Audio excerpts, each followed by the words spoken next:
morning. Welcome to Lead Empowered.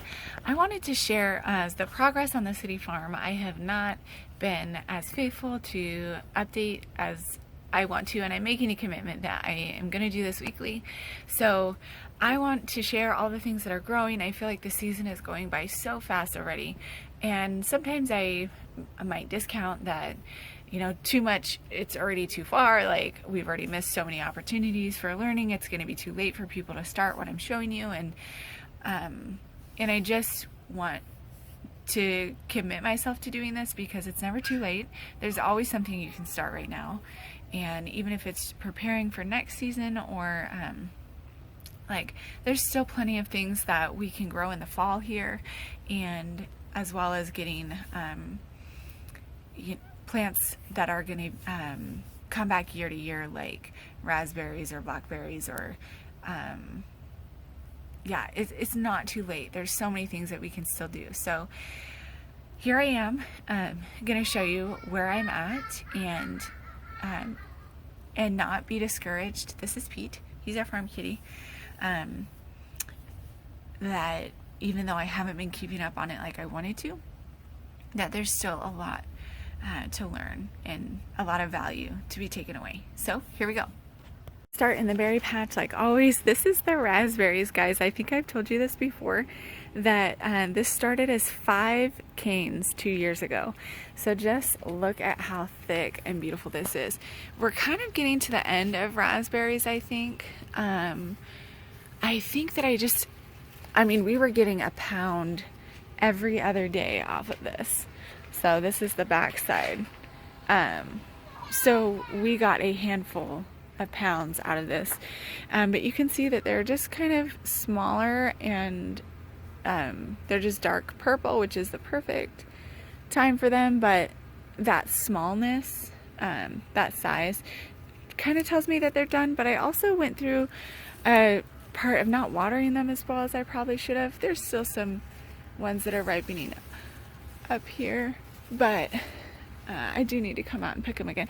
But just when they're purple, when they're so small, that just shows me that they're missing something. And I think really that I deep watered them last night, not the night before last. So I'm hoping that we'll get one last surge of berries here before they go away. But we'll move on here. This is I cannot believe this is the walnut tree that's just taken off. It's very exciting. The grapes are not looking so happy. I think they need more water than they've been getting. But they did this last year as well, where the leaves kind of got speckled and then they died. So I'm happy that they came back again, but I'm gonna have to figure out how to keep them happier. These are the blackberries. So these are going to be coming next, which look at how big those berries are in comparison to just some of those little babies. So this is how big the raspberries were. And now they're just kind of getting to the end of their cycle. We've been letting a lot of stuff just grow over here. I did throw in, so we have our honeyberries over here and down here. But this year, eventually they'll take up this whole trellis, but I knew they wouldn't this year. So I went ahead and planted some little things like peas, snap peas. Yeah, we just eat these right off the vine. And they say the more you pick them, the more they'll grow. So these ones actually have seeds in them. It's hard to do that one-handed.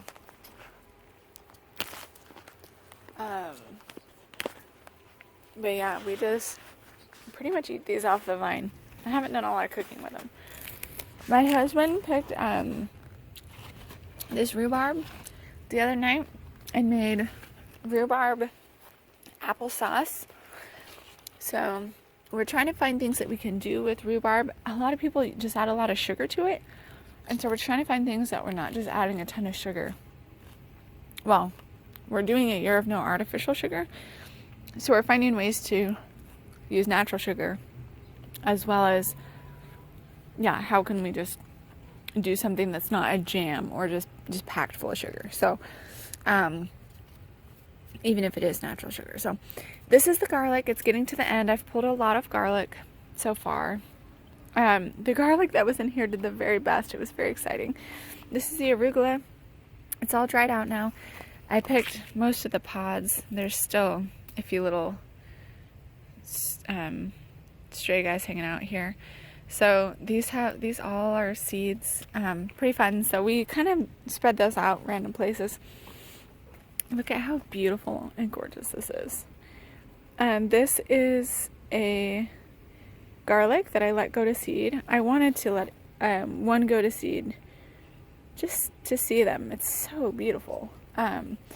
So I haven't actually done garlic from seed before. I've always done it from the clove.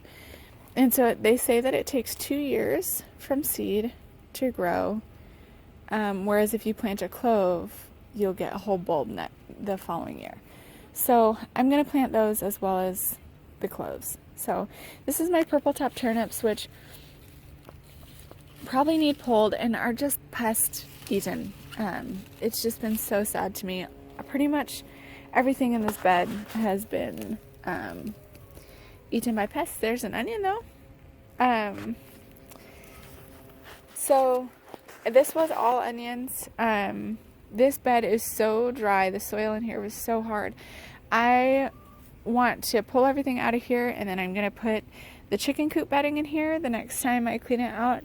Actually, the compost side of the bedding, because pretty much everything is done in here for right now. In theory, the onions should have lasted and been in here longer, but as you can see, they are not.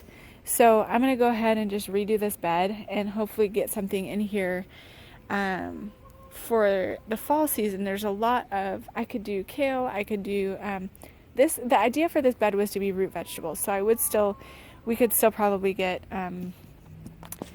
some root vegetables in here. There's a lot that I haven't tried yet, and it's not too late to do another round of beets, stuff like that. So we'll see what goes in there. These are my greenhouse tomatoes in here. I just did this as a little experiment to see if the tomatoes in the greenhouse would grow at a different rate. You know, this is a different temperature in here than the ones in the yard. And these are cherry tomatoes down here. These ones are not. Oh, there is one ready in here. Oh, there's tomatoes all over. Look at that. So pretty. None of our tomatoes have even made it in the house yet because we just eat them off the vine. But you can see it's just packed full of berries in there. Pretty fun. We have a pepper plant back there. We had 2 pepper plants in here. That one was getting eaten by bugs. We have some flowers in here. I knew that the peppers liked hotter than the climate we live in, so we went ahead and did that. I planted a sweet potato here. I am not taking very good care of it. This is another pepper plant. And then that's potato that I actually planted last year. It's just kind of going crazy in here. I have another spot where I'm doing potatoes though. Look at those sunflowers through the window. My husband told me that sunflowers will face each other, and if they can't see the sun, they'll face each other. So he was wondering if they're looking at their reflection in the greenhouse. Look at these. These are, I'm 5 foot tall, and these are probably 2 feet taller than me. So this is pretty fun. I just thinned this squash patch probably a week ago, and I was so discouraged because I was finding so many dead fruit, like they weren't pollinated, and so I was pretty discouraged about that. Let me see if I can show you this little bee. So I was finding a lot of this dead, it wasn't pollinated. And I thinned it, and look at this. We've got fruit, coming all over here. I have a lot of different kinds of squashes. I think, look at that. So I feel like it's kind of still a mystery. Also, I got these fly traps. I wanted something reusable and zero waste, like, you know, kind of going along with everything else I do. And these, you put the bait in the bottom, and then the flies get trapped in the top. And then you can unhook that, and then also I can feed these flies to the chickens instead of just throwing a bunch of stuff away. I really love, and I'd love to show you.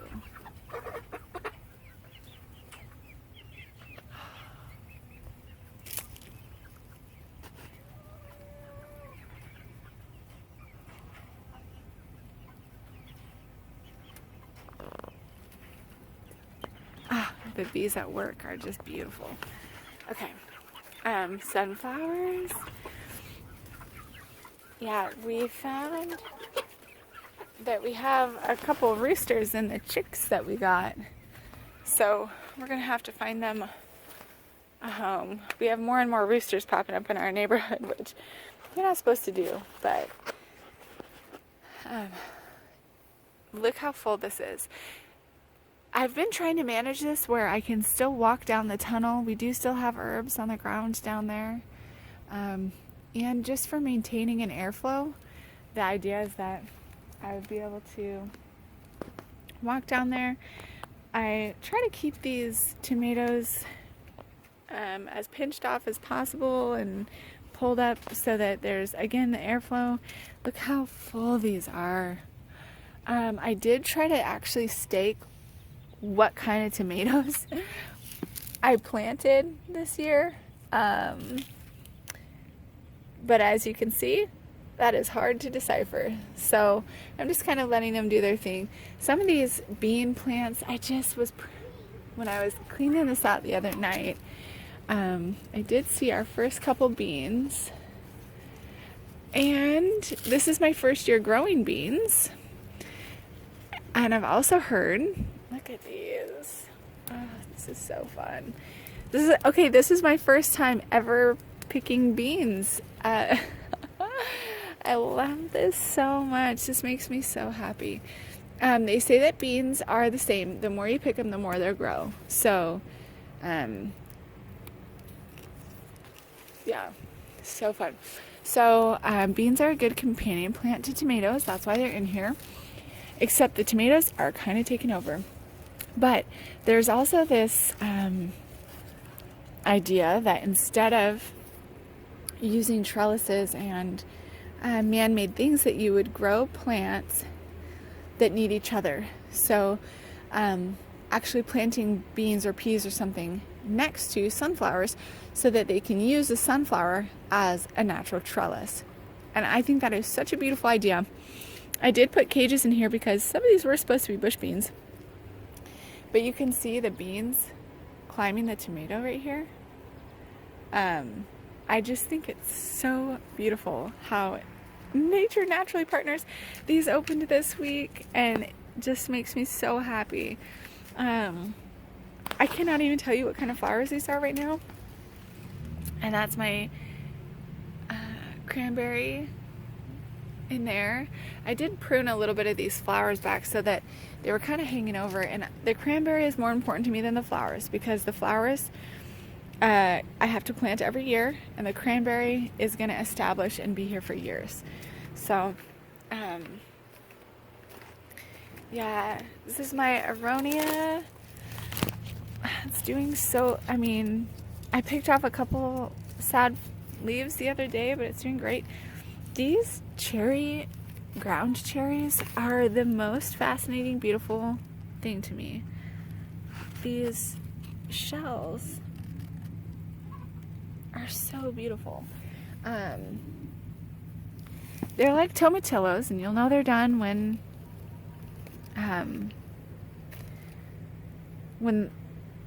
just like a tomatillo, which I also am growing for the first time this year, which is also peeked back in there. Look at these flowers. These are the tomatillo flowers. They're like stars. They come in a star shape. It's hard to get that in focus. Isn't that beautiful? We have some, I think this must be a spaghetti squash. This plant is, oh, look at all of these spaghetti squashes in there. Oh my goodness. This is making me so happy. I thought that this was going to be a, look in those flowers. I thought I was planting a small, like yellow squash plant or something there. So I did interplant some beans also in these tomatillos, and they're coming. I was thinking that I might miss out on beans, but I think they're just later than I thought they were going to be. So every time I come out here, I always just pull things up and try to tuck it in and help it go up. This is going to cover this and come over this. And I can't believe how much ground space things have taken.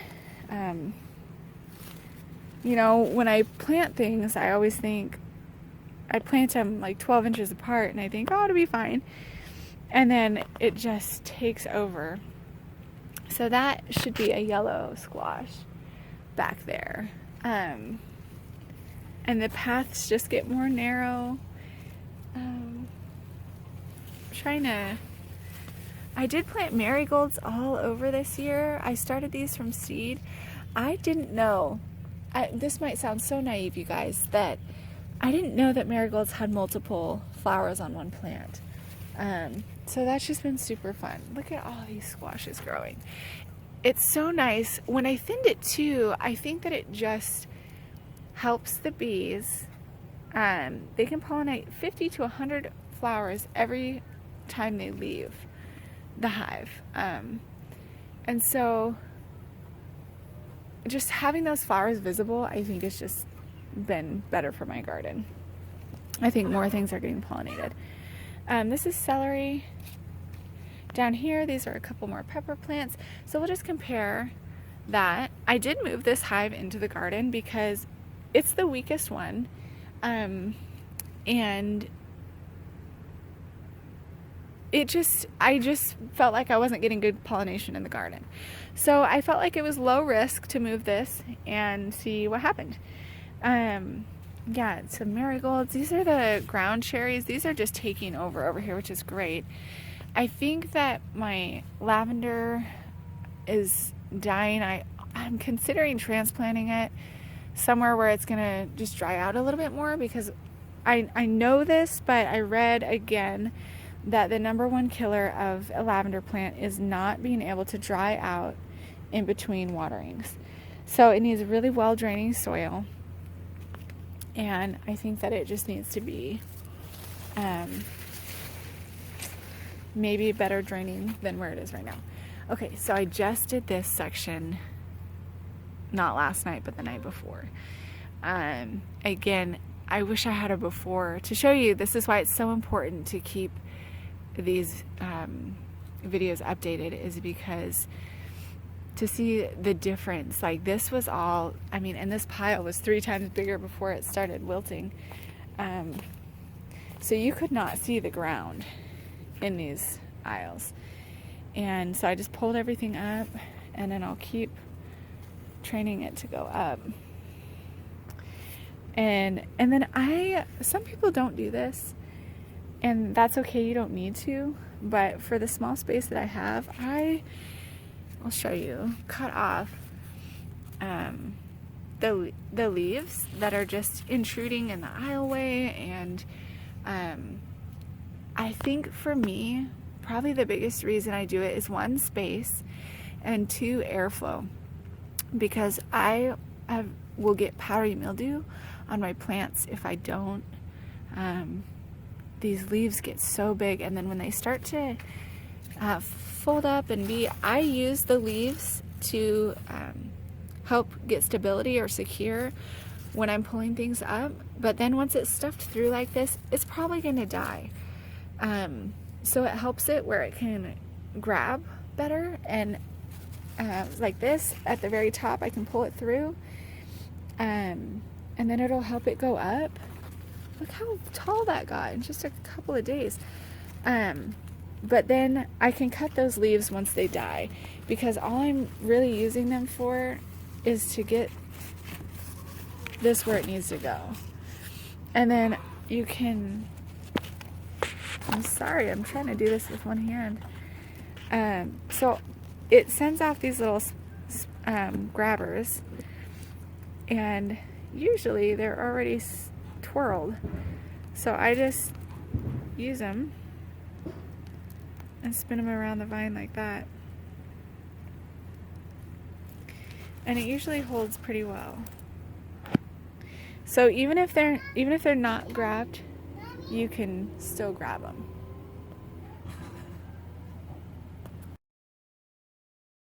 Okay, so stuff like this, like when it's just probably has a foot hanging off. You just toss it up there and help it grab. Those will naturally, they want to grab. So if you even just put them close to it, they will grab. I have a lot of squash in here that I do not know what it is, because this ground came from the chicken coop, and my plan was to put cucumbers in here, and this is one of my few cucumbers. You can see how the flowers are much smaller, and the vine is thinner, and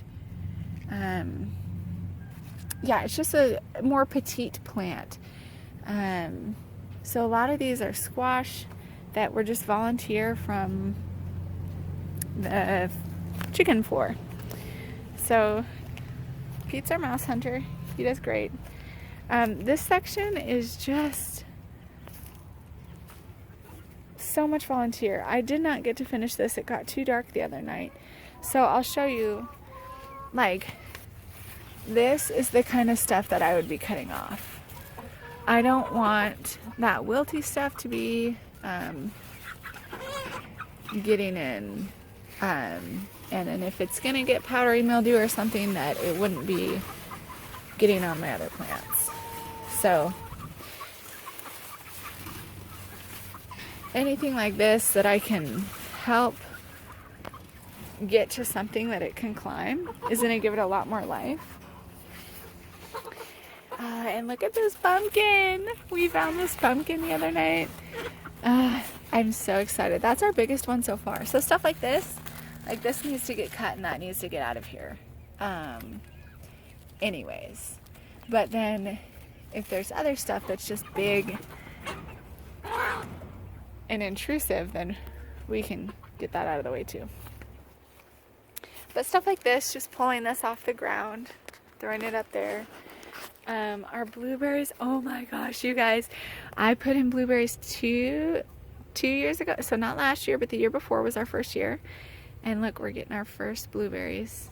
And these were, I think, a year when I got them. So this will be technically, I think, their third year. Some of these need a little more water. Blueberries take a lot of water, and strawberries are a really great companion for them because it keeps the ground shaded, and it helps keep the moisture in for them. So I think that's the only one I've seen that has berries so far. But yeah, this is so my asparagus never came up. This is the same yucky ground that I'm not super impressed with. This is the first time my beets have been successful though. And this has some other stuff in it. It is getting bug bites, but we'll see. There's some other stuff in there. And it needs fertilized. All of this soil needs some fertilizer. Okay, we're headed to the front, but before that, I want to show you I made this solar dehydrator last week. This is a repurposed baking rack, and I actually just used those magnet screens that you're supposed to like have a temporary screen door. So I screened this fully. So this is one piece of screen all the way around the frame this way, and then I have a piece on the back, and then the front piece is separate. I hot glued it with an industrial hot glue gun, and then these just magnet to close up the front. So that's really just to keep all the bugs out. And we have some raspberries in there right now, and then some sunflower seeds, and a couple garlic that I just threw in there to get out of the way. But I am super excited about that because a dehydrator is one of the kitchen tools that I use the most during harvest season. I love dehydrating all fruits, plums, apricots, apples, everything, like raspberries, and it's a great way to preserve. Okay, I need to get finished up. My daughter is ready for breakfast, and we have a big day. Oh, we did get ladybugs. So cool. Yeah, okay, so we bought them at the feed store, and you just keep them in the fridge and put them out at nighttime. So they will lay their eggs before they leave. So I don't know how long they stay in one place, but it is really important to put them out at nighttime, so that the birds don't eat them before they have a chance to lay their eggs, and so that like this is their new home. If you put them out in the day, they'll fly away before they like establish their location. This is some garlic, and it's getting ready to be pulled. It's just maturing at a different rate than the one in the back because the other one had more full sun. So that's just what it is. Oh my goodness, this fell. Okay, so these were our radish seeds, which I hung up to dry because when I was letting them dry over where I had them, the bugs were getting them. And so I wanted to get them off the ground and see if they would. I mean, it's really cool. These pods are each just full of seeds. And again, this is my first time doing this. There's so many things that are a first for me. But these seeds they say that you'll know they're done when you can shake them and they rattle. I haven't really had that experience yet because any ones that are brown, the bugs have pretty much eaten. Whoopsie. So I'm still experiencing that, but it looks beautiful in the meantime. I love it. These are some flowers. Not all of my flower pots worked, but a couple of them sprouted. Okay, now my phone's gonna die too, so let's finish. This is the sunflowers, and look how beautiful. Oh.